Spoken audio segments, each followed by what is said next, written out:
Hello. Today I'm going to go over Singapore. I have more stories than I do photos, so I'll just be chatting for a little bit.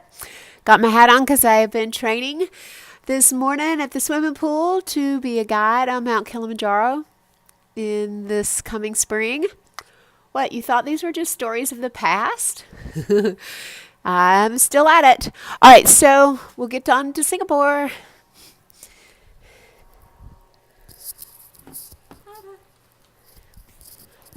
Get things set up. If you recall, this is um, working with no assistant. All right, so I was in Australia. I was working on a horse farm. We went down to see one of the people that owned the farm. We went to see his uncle, and he knew people in Singapore. I thought, that sounds fun. I think I'll go there. So I decided to go over and stay with one of the contacts that they had. It was an amazing house. What I loved about it was there are all these windows. The overhang is huge. It rains a lot. When I was there, it rained every day, but also it was beautiful and sunny throughout some part of the day. But the rain was very torrential and never came inside because the house had this huge overhang. There were no shades, there were no curtains, there were no screens. There were just these gorgeous, big, beautiful windows that you could sit in the living room or any of the rooms and watch it storm and listen to it and be totally dry. I have no idea how it didn't turn everything to mold, but wasn't moldy when I was there. Okay, so one of the things I thought was really cool about Singapore, at least with the person that I was staying with, they had these incredible, intelligent, ambitious, really, really amazing friends. We went to play tennis a few times with a man that he was the general manager, but his dad owned the Mandarin Corporation of Hotels. So it was a very extremely wealthy group of people that I was hanging out with. Also just very happy, very ambitious. The guy that was the son got a crush on me, and my friend there that I was staying with said, well, if you ever wanted a sugar daddy, this would be the one to get. Act on it now, but not my style, so definitely didn't take that one up. I stayed in Singapore for a little while but having to get a new passport.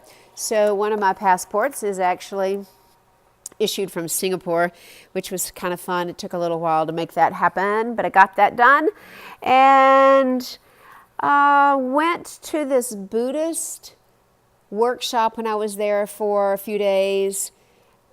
The guy that I was staying with had signed up for it, but he wasn't able to go, so I went. I was not very impressed. It was a lot of crystal work, which at the time I just was like, whatever, I don't see any reason why I need all these crystals if I want things, so why don't I just go straight to it? And I went up and asked one time afterwards because I was, I guess she came over to me. I was kind of having a lot of doubts about the whole process and questions, and I could tell she was irritated with me in the beginning, but by the end of the workshop, she just came up and said, just keep doing what you're doing. Just keep traveling. So I did. This is a massive satellite receiver there in Singapore. I was pretty fascinated with some of the spaces around, that there was a lot of trees as well as an extremely dense population when you're in the interior, but it had some really beautiful locations. I was in one of the hotels one time just catching up on my journal. This is one of the biggest memories I have from being there. This elderly couple walked into the lobby. It was a very, very expensive hotel, and they came in front of the leather sofa that I was sitting on a chair, but I was watching them. They were of European descent and plopped into the chair because their knees no longer worked. They were overweight. They were out of shape. I remember looking at them and thinking back to when I was in China on a trip that I hadn't talked about yet, but I will. The people there, they were in their 80s. They were sitting, they would be crouching, squatting on their feet, waiting for the bus. And when the bus came, they just bop up and boop, boop, boop, boop, boop, get on the bus. And here these people couldn't even sit down. They just fell into the sofa because they had no strength. I remember being quite aware of how our exercise and our diet impacts us, and wanting to make sure that I did my best to stay active. So, hey, doing a pretty good job of it since I'm going to go hike Mount Kilimanjaro in the spring. Anybody want to come with me? Let me know. One of the other things that happened when I was here in Singapore was I went with a group of friends to a little island in Malaysia, which I will talk about probably next time. They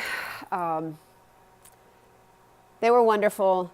The place I was staying in the beginning was great. I woke up in the middle of the night and the person I was staying with was in his boxers in the bed with me. I was like, nope, dude, this is not cutting it. So a lot of the trips are wonderful, but there's also always some experience that's going to happen that it's not what you prepared for or planned on. So I soon left Singapore and went back to Australia. But in the meantime was when I went to Malaysia and Thailand. Talked about Thailand already. We'll talk about Malaysia soon. Ciao, ciao, ciao.